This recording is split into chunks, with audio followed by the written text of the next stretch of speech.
যে লোকগুলো এই কয়দিন আগে বাংলাদেশের অনেকের নিকট সবচেয়ে আকর্ষণীয় ব্যক্তিত্ব ছিল, কামনার বস্তু ছিলেন এবং অনেকে যাদেরকে কাছে পেতে চাইতেন আত্মীয় হিসেবে, বন্ধু হিসেবে অথবা মেহমান হিসেবে। তো সেই মানুষগুলোর মধ্যে যেমন ধরুন সাবেক সেনাপ্রধান জেনারেল আজিজ, কিংবা ধরুন সাবেক আইজি জনাব বেনজির, কিংবা মেট্রোপলিটন পুলিশ কমিশনার আসাদুজ্জামান মিয়া সাবেক, এরপর ধরুন এই যে পিএসসির যে ড্রাইভার আবেদ মিয়া অথবা মতিউর, মানে জাতীয় রাজস্ব বোর্ডের সদস্য মতিউর, এরকম অনেকগুলো মানুষ আমাদের এই সমাজে এই মুহূর্তে খুব বিতর্কিত হয়ে পড়েছেন, যাদের সংখ্যা কম করে হলো 100 এবং এদের সাথে সম্পৃক্ত আরও প্রায় 1000 খানেক লোক বলতে গেলে এই মুহূর্তে বিপদ এবং বিপত্তিতে রয়েছে। তো সেই বিষয়গুলো আলাপ আলোচনা না করে এই মানুষগুলোর যে উত্থান এবং এই মানুষগুলোর যে পতন, আজকের যে অবস্থা, সেই অবস্থাতে আমাদের সমাজের জন্য কি ধরনের বার্তা আছে এবং এই মানুষগুলোর পরিণতি সম্পর্কে ইতিহাসে কি বলা আছে এবং এরা এখন এই বর্তমান জমানাতে কেমন আছেন, সেই বিষয়গুলো খুব সংক্ষেপে বলার চেষ্টা করব।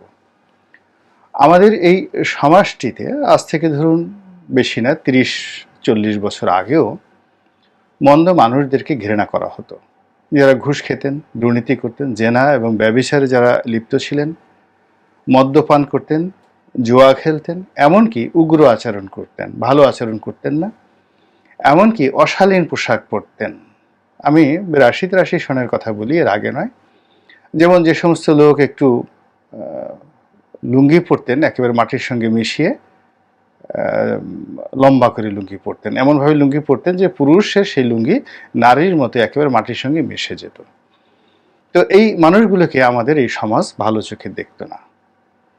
তারপর যারা সিগারেট খেতেন, প্রকাশ্যে ধূমপান করতেন, বিশেষ করে তরুণদের মধ্যে যারা প্রশ্নই আসে না, এমনকি বয়স্ক মানুষ যারা প্রকাশ্যে ধূমপান করতেন, তাদেরকে এই সমাজ খুব খারাপ জানতো। সাধারণত দরিদ্র মানুষ বা যাকে বলা হয় খুব বড় জমিদার প্রকৃতির কিছু একটা হলে তারা হুক্কা টানতেন, গুড়গুড়ি টানতেন, এটি আমাদের এই সমাজ মেনে নিত। কিন্তু বিড়ি খাওয়া, সিগারেট খাওয়া, এই জিনিসটি 80-র দশকে 81-82 সনে বাংলাদেশে সে যেই খাক না কেন, হুজুর খাক, পীর খাক, মুর্শেদ খাক, এটা মানা যেত না। কিন্তু বয়স্ক দাদা তিনি হুক্কা খাচ্ছেন, গ্রামের কৃষক হুক্কা খাচ্ছেন, তারপর কলকে টান দিচ্ছেন, কলকে আছে সেই কলকেতে টান দিচ্ছেন, এই সমস্ত লোকদেরকে সমাজ মেনে নিত। আর যারা পাগল ফকির টাইপের, তারা গাঁজা খেত ওই কলকিতে করে, সবাই জানতেন এবং তারা সমাজ থেকে বিচ্ছিন্ন ছিলেন এবং তারা ওই আমলের যারা গাঁজাখোর ছিলেন তারা কোনো অবস্থাতেই সমাজের জন্য ক্ষতিকর ছিলেন না। নিভৃত গ্রামের এক অঞ্চলে একাকী বসবাস করতেন, তারপর ওই গাঁজা খেতেন, ভাং খেতেন এবং সারাদিন ঘুমাতেন, সারা রাত গাঁজা খেতেন। এবং আমরা মাঝে মধ্যে তাদেরকে, বাচ্চা যারা ছিলাম তারা দেখতে যেতাম যে আসলে সে করে কি। তো এখন আমাদের এই সমাজে আগের সেই দিন আর নেই। এখন যে যত অপরাধ করতে পারে তার আকর্ষণ তত বাড়ে, রয়্যাল বেঙ্গল টাইগারের মতো তার আকর্ষণ হয়ে যায় এবং এই সমাজে এই মন্দ লোকগুলোকে মাথায় নেওয়ার জন্য, তাদেরকে বুকে জড়িয়ে ধরার জন্য, তাদের সুগন্ধ সারা শরীরে, ঠিক সুগন্ধ তো নয়, দুর্গন্ধ সারা শরীরে মাখার জন্য হাজার হাজার মানুষ নিষ্পিস করতে থাকে। যেমন ধরুন যাদের বদনামে এসেছে, তাদের কি স্ত্রী নেই? তাদের স্ত্রী আছে এবং বিয়ে বহির্ভূত অনেকগুলো সম্পর্ক হয়তো এদের আছে। এখন সেই সম্পর্ক কি নারীর সাথে না পুরুষের সাথে, ওই বিতর্কে যাব না। কিন্তু এদের অনেকের বিরুদ্ধে, সবার বিরুদ্ধে নয়, অনেকের বিরুদ্ধে ঠিক মাল্টি রিলেশন, সেক্সুয়াল রিলেশন, এই যে যেটিকে আমরা পারভার্সন বলি, বিকৃত রুচি বলি, এরকম অভিযোগ অনেকের বিরুদ্ধে কিন্তু আছে। কিন্তু তারপরেও তারা কি নিজের সন্তান, পিতামাতা, আত্মীয় স্বজন দ্বারা নিগৃহীত হয়েছেন, ঘৃণিত হয়েছেন? কিংবা তাদের কোনো মুরব্বী তাদেরকে কি কখনো জুতো পিটা করেছে? অথচ এই সমাজে ৫০ বছর ছেলের বয়স, ৬০ বছর হয়ে গেছে ছেলের বয়স। তো আমি নিজে দেখেছি ৮০ বছরের পিতা সেই অন্যায় করার জন্য ৬০ বছরের ছেলেকে জুতো পিটা করছে, বা বড় ভাই জুতো পিটা করছে ছোট ভাইকে। এই ধরনের একটা পারিবারিক বন্ধন, শাসন আমাদের এই সমাজে ছিল, যেটি এখন উল্টো হয়ে গেছে। এখন যারা অপকর্ম করছে তারাই মূলত সমাজকে নিয়ন্ত্রণ করছে। তো এখন যে নামগুলোর কথা বললাম, সেই নামগুলোর পরিবার ছিল, বন্ধুবান্ধব ছিল, আত্মীয় ছিল, স্বজন ছিল, শুভানুধ্যায়ী ছিল, এবং তারা যদি কারো বাড়িতে যেতেন, কারো অফিসে যেতেন, কিংবা তারা যদি কাউকে ডাকতেন তাদের অফিসে, মুহূর্তের মধ্যে সেই অভ্যাগত লোক বা যিনি মেহমান হিসেবে এই ধরনের লোকদেরকে পেতেন, সেই গৃহকর্তা, তাদের মধ্যে খুশির বন্যা বয়ে যেত, এবং তারা কয়েক মাস যাবৎ মনের আনন্দে লম্ফঝম্প করতেন যে আয় হায়, আমাদের বাড়িতে বেনজির সাহেব এসেছেন, আজিজ সাহেব এসেছেন, আসার সাহেব এসেছেন, আবেদ আলী এসেছেন, মতিউর এসেছেন। এর বাইরে হয়তো অনেক লোভী রমণী, তাদের সংখ্যা, যাদের লোভ রয়েছে রমণীর, তাদের সংখ্যা বলা যাবে না। এখন নারী এবং পুরুষের ক্ষেত্রে লোভ জিনিসটি বলতে গেলে এখন অনেকের জন্য অলংকার হয়ে গিয়েছে। তো তারা যে কোনো মূল্যে এরকম ধনবান, যারা দুর্নীতিবাজ রয়েছে, অনেক অঢেল অর্থের মালিক, তাদের সংস্পর্শ চাইতো ইজ্জতের বিনিময়, তারপরে শোহরতের বিনিময়, সোহবতের বিনিময়, এবং এটি দিয়ে, শরীর দিয়ে, ইজ্জত দিয়ে, সম্মান দিয়ে তারা অর্থ এবং প্রভাব এ দুটোই নিতে চাইতো এদের সংস্পর্শে এসে। এই যে একটা ট্রেন্ড, যে একটা প্রথা, এটি আমাদের সমাজে যেভাবে চলছিল, যা কিনা পুরো সমাজটিকে ধীরে ধীরে ধীরে ধীরে দাজ্জালের জমানার দিকে নিয়ে যাচ্ছিল। ধীরে ধীরে ধীরে ধীরে এটি ফেরাউনের জমানার দিকে নিয়ে যাচ্ছিল। ঠিক সেই সময়টাতে দেখা গেল আল্লাহর গজব হতে পারে, অথবা অন্য কোনো বিষয় হতে পারে, এই বিষয়গুলোর উপর একটা ধাক্কা পড়েছে, ইট চাপা পড়েছে। ফলে এই লোকগুলো, দীর্ঘদিনের আকর্ষণীয় এই লোকগুলো এখন একটা ঐতিহাসিক বিপদ এবং বিপত্তির মধ্যে আছে। তো এখন এই বিপদ বিপত্তির সময় যদি প্রশ্ন করা হয় যে আপনারা কি কেউ কি এদের সঙ্গে আত্মীয়তা করতে আগ্রহী, মানে আপনার বোন, এদের সঙ্গে বিয়ে দিবেন, অথবা এদের বোন আপনি বিয়ে করবেন, আপনার সন্তানের সঙ্গে এদের সন্তানের বিয়ে দেওয়া হবে, বা এদের সন্তানের সঙ্গে আপনার সন্তানের বিয়ে দেওয়া হবে, অথবা আপনি এদেরকে বুকে জড়িয়ে ধরে ছবি তুলবেন এবং ফেসবুকে দিবেন যে আমি বেনজিরের বন্ধু, আমি আসাদের বন্ধু, আমি আজিজের বন্ধু, এই দেখো আমাদের কোলাকুলি করার ছবি আছে। আপনাদের মধ্যে এরকম কেউ কি আছেন? আপনাদের মধ্যে কি এমন কেউ আছেন যে এদেরকে নিয়ে একটু মোহাম্মদপুর কাঁচা বাজারে গিয়ে সকালবেলা কাঁচা বাজার করবেন, এরপরে রাস্তার পাশে যে একটা রেস্টুরেন্ট আছে, সাধারণ মানুষ যেখানে খাওয়া দাওয়া করে, সেখানে একটু সকালে নাস্তা সারবেন, অথবা নিউ মার্কেটের যে উন্মুক্ত প্রান্তর রয়েছে সেখানে একটু হাত ধরাধরি করে ঘোরাফেরা করবেন? এরকম সাহস, শক্তি বা সদিচ্ছা আপনাদের কি কারো আছে? আমি জানি না, কিন্তু আমার ব্যক্তিগতভাবে এই সাহস নেই। কেন নেই সেটি একটা গল্পের মাধ্যমে বলে আমি শেষ করছি। মাওলানা জালালউদ্দিন রুমি, আপনারা অনেকেই তার নাম শুনেছেন। বিখ্যাত আলেম, সুধী, সাধক। সুধী বললাম এই অর্থে যে সাধকদের মধ্যে কিছু খ্যাপাটে সাধক থাকেন, তিনি হলেন একেবারে ভদ্রজন, এই জন্য সুধী সাধক। দ্বিতীয় হলো সুফি সাধক। তো অনেকে আছে শরীয়তের মাওলানা, নামাজ কালাম পড়েন, আর এ সুফিবাদ যেটাকে বলা হয়, জিকির আজকার, ইলমে মারফত, ঠিক এই লাইনে তাকে বলা হয় ইলমে মারফতের বাদশাহ। মহাকালের ইতিহাসে, ইসলাম ধর্মের ইতিহাসে সুফিবাদে যাদেরকে সম্রাট হিসেবে গণ্য করা হয়, তাদের মধ্যে অন্যতম হলেন মাওলানা জালালউদ্দিন রুমি। এখন মাওলানা জালালউদ্দিন রুমির অনেকগুলো কবিতা রয়েছে এই ধরনের মানুষ সম্পর্কে, এই ধরনের মানুষ সম্পর্কে। তো আমি সেটি না বলে আমি যার নাম বলবো, তিনি মাওলানা জালালউদ্দিন রুমির চাইতেও আরো ঊর্ধ্ব স্তরের আব্দ এবং সম্মানিত এবং আরো ঊর্ধ্ব স্তরের কবি। তিনি হলেন শেখ সাদি ও রহমতুল্লাহ আলাইহে, পারস্যের কবি শেখ সাদি।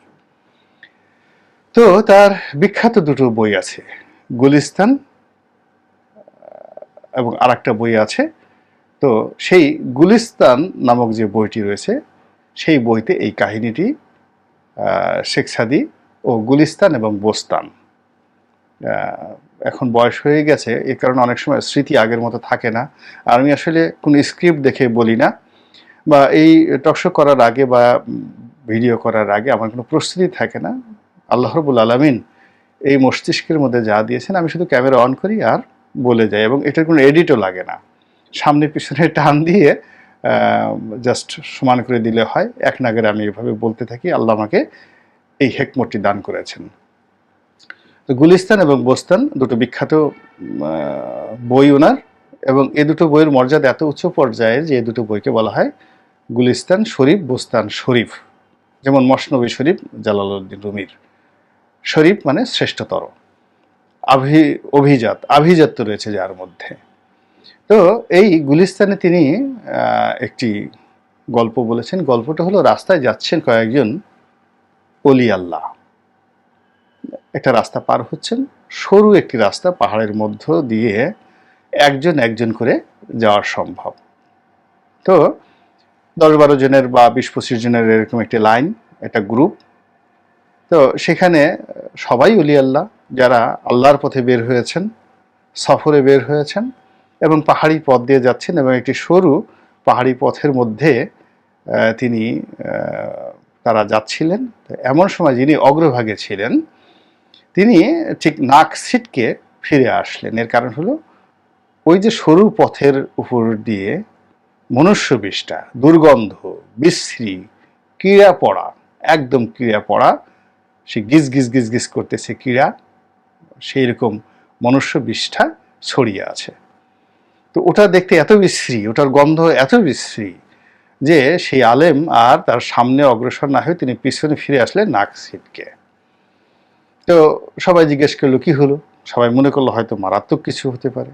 তো তিনি বললেন যে এরকমভাবে পথের মাঝে কেউ মল ত্যাগ করে আছে এবং মলটা পচে গেছে, দুর্গন্ধ বেরোচ্ছে, মানে পচা মল, ক্রিয়া পড়ে যেখানে, সেটার যে দুর্গন্ধ, আর যখন মানুষ সাথে সাথে ত্যাগ করে, এই দুয়ের মধ্যে কিছুটা পার্থক্য আছে। আপনারা যারা গ্রাম বাংলার, তারা এই জিনিসগুলো জানেন। শুনতে খুব খারাপ লাগছে, বলতেও খুব খারাপ লাগছে, কিন্তু এটাই সত্য। তো শেখ সাদি রহমতুল্লাহ আলাইহি ঠিক এইভাবেই বলেছেন। তো শায়েকদের মধ্যে যিনি প্রধান শায়ক হুজুর, তিনি এগিয়ে গেলেন এবং তিনি এগিয়ে গিয়ে সেই মলগুলোকে, মনুষ্য মলগুলোকে নিজের পাগড়ি দ্বারা তিনি ঢেকে দিলেন, এবং ঢেকে দিয়ে তিনি চিৎকার করে কাঁদতে কাঁদতে ফিরে এলেন।